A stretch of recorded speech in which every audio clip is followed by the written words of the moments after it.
I created Species Nutrition with one mission in mind: to provide bodybuilders and serious athletes with no-nonsense supplements that work. I put my name and reputation on every bottle of Species Nutrition products. If you want to be your absolute best, join the evolution.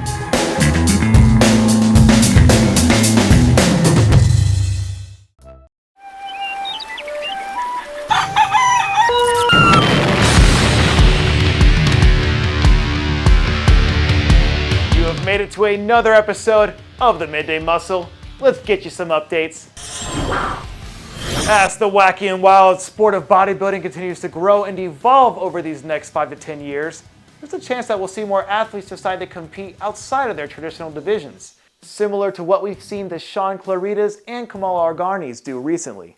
But at least for the moment, any hopes of seeing Urs Kalazinski dip his toes into the water that is open bodybuilding are probably slim to none.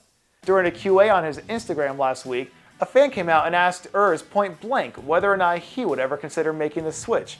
And Urs stated pretty emphatically that he still has plenty of room for his physique to grow inside the division, and that open bodybuilding is not on his radar right now.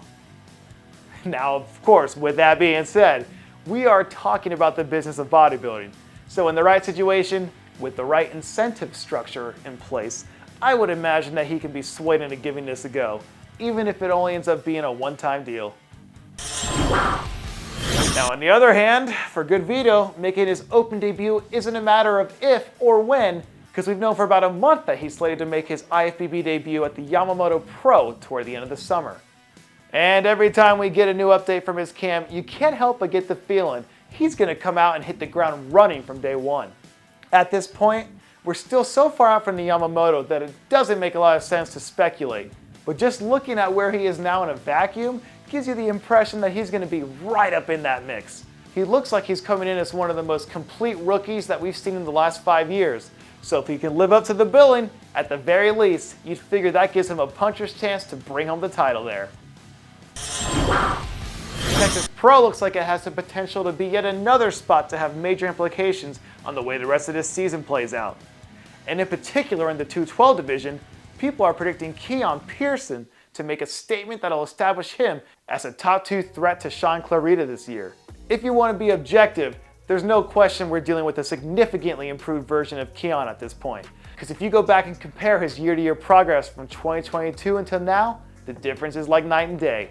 If he goes in there and looks really dominant by just completely blowing everyone out of the water, he's got a chance to move past guys like Kamal and Angel, sliding firmly into the spot as the #1 contender.